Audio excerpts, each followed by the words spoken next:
So ಈ question ಅಲ್ಲಿ am, ನಮಗೆ ಒಂದು ರಿಂಗ್ ಕೊಟ್ಟಿದ್ದಾರೆ. ಬಟ್ ಆ ರಿಂಗ್ ಅಲ್ಲಿ ಕರೆಂಟು ಒಂದು ಕಡೆಯಿಂದ ಬಂದು ಇಲ್ಲಿ ಸ್ಪ್ಲಿಟ್ ಆಗ್ತಾ ಇದೆ. ಅಂಡ್ ಸ್ಪ್ಲಿಟ್ ಆಗೋ ಎರಡು ಪಾತಕ್ಕೆ ಸ್ಪ್ಲಿಟ್ ಆಗ್ತದೆ. ಒಂದು ಪಾತಲ್ಲಿ ಎ ಬಿ ಸಿ ಅಲ್ಲಿ ಸ್ಪ್ಲಿಟ್ ಆಗಿ ಇನ್ನೊಂದು ಎ ಡಿ ಸಿ ಅಲ್ಲಿ.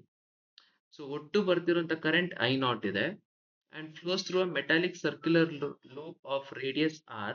Okay, so the resistance of the segment ABC, ABC resistance is half of ADC. ADC ಅಲ್ಲಿ ಎಷ್ಟು ರೆಸಿಸ್ಟೆನ್ಸ್ ಇರುತ್ತೋ ಸೇ ನಾವು 2R ಅಂತ ಅನ್ಕೊಂಡ್ರೆ ಇಲ್ಲಿ ಕರೆಂಟ್ ನ ನಾವು ಇಲ್ಲಿ ರೆಸಿಸ್ಟೆನ್ಸ್ ನ ಸಾರಿ ಆರ್ ಅಂತ ಅನ್ಕೊಬಹುದು. ಸೊ ಹಾಗ ಕರೆಂಟ್ ಹೇಗ್ ಡಿವೈಡ್ ಆಗುತ್ತೆ ಅಂತಂದ್ರೆ ಇನ್ವರ್ಸ್ಲಿ ಪ್ರೊಪೋರ್ಷನಲ್ ಆಗಿ ಡಿವೈಡ್ ಆಗುತ್ತೆ.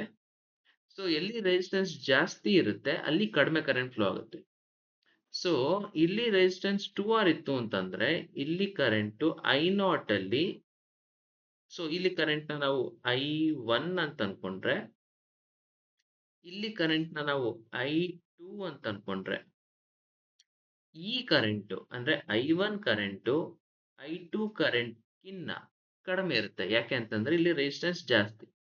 So current inversely proportional to resistance ಆಗಿರೋದ್ರಿಂದ ಅದರಿಂದ ಅಂಡ್ ಈ ಎರಡು ಪಾಯಿಂಟ್ಸ್ ಮಧ್ಯೆ ಯಾವ ಪಾಯಿಂಟ್ಸ್, ಈ ಪಾಯಿಂಟ್ಸ್ ಮಧ್ಯೆ ಪಾಯಿಂಟ್ ಎ ಮತ್ತೆ ಪಾಯಿಂಟ್ ಸಿ ಮಧ್ಯೆ ಪೊಟೆನ್ಷಿಯಲ್ ಡಿಫರೆನ್ಸ್ ಸೇಮ್ ಇರೋದ್ರಿಂದ we can write I1 into 2R is equals to I2 into R.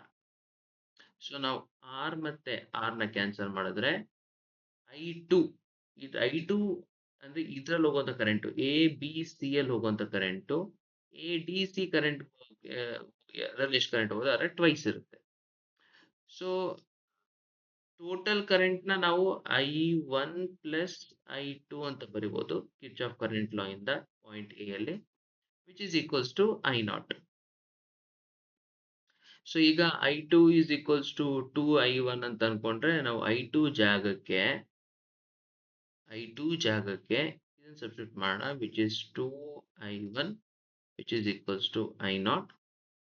So ಅಲ್ಲಿಗೆ I1 is equals to I naught by 3 ಆದ್ರೆ I2 is equals to 2I naught by 3 ಆಗುತ್ತೆ. So ಇವಾಗ ನಾವೇನ್ ಮಾಡೋಣ ಅಂತಂದ್ರೆ A D C ಅಲ್ಲಿ ಹೋಗ್ತಿರುವಂತ current I1 ಅಂತ ಗೊತ್ತಾಯ್ತು, ಅದರ value I naught by 3. A B C ಅಲ್ಲಿ ಹೋಗ್ತಿರುವಂತ ಕರೆಂಟ್ I2 ಅಂತ ಗೊತ್ತಾಯ್ತು, ಅದು 2I naught by 3.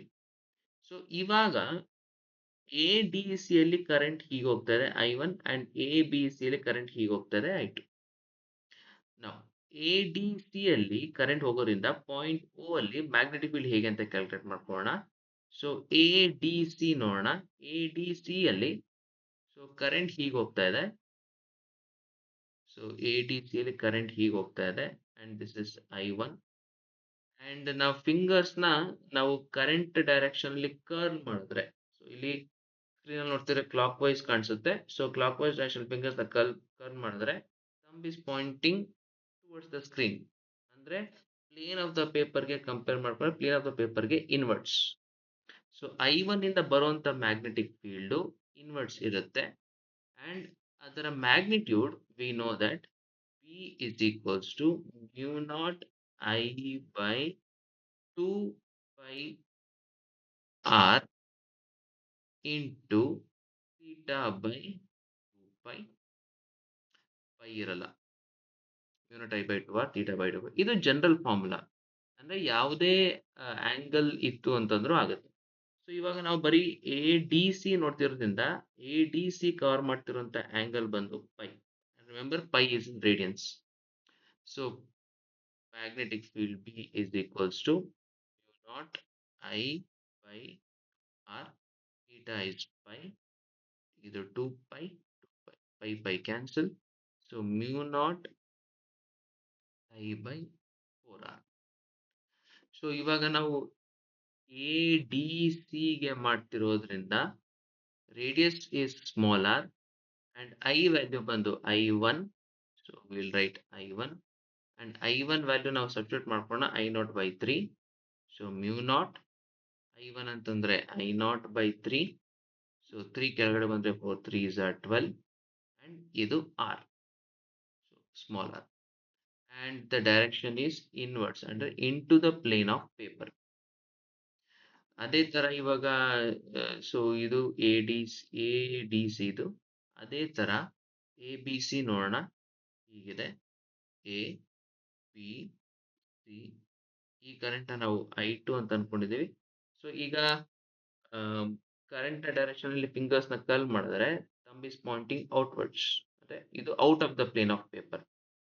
So out of the plane of paper and ಅದರ ಮ್ಯಾಗ್ನೆಟಿಕ್ ಫೀಲ್ಡ್ ನ ಮ್ಯಾಗ್ನಿಟ್ಯೂಡ್ ಬರೋದಾದ್ರೆ mu ನಾಟ್ ಇಲ್ಲಿ I1 ಬದಲು I2 ಬರೆಯೋಣ. 2R small r into theta ಗೊತ್ತು ನಮಗೆ. ಅಗೈನ್ ADC ಅಂತಂದ್ರೆ again it is pi.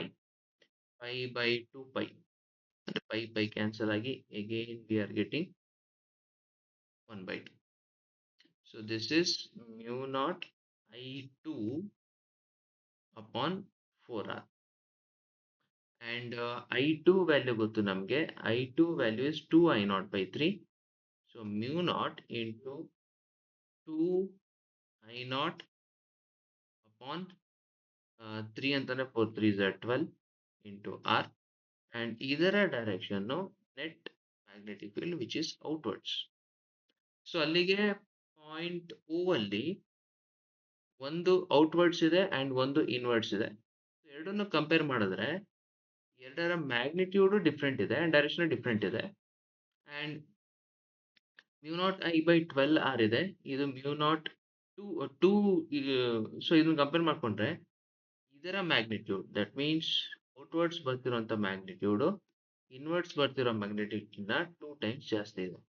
So point O ಅಲ್ಲಿ ಬರೀ ಮ್ಯಾಗ್ನಿಟ್ಯೂಡ್ ತಗೊಂಡ್ರೆ net magnetic field is equals to mu naught 2I0 upon 12R minus mu naught I0 upon 12R. and we know that ಇದರ direction outwards and ಇದರ direction inwards. So ನಮಗೆ dominate ಮಾಡೋದು ಇದೇನೆ outwards ಇರೋದು. So mu naught I/12R common ತಗೊಂಡ್ರೆ we are getting mu naught I/I0 upon 12R and the direction is outwards. ಯಾಕಂದ್ರೆ dominate ಮಾಡ್ತಿರೋದು ಇದು. So this is the answer. ಅಲ್ಲಿಗೆ ನಮಗೆ ಆಪ್ಷನ್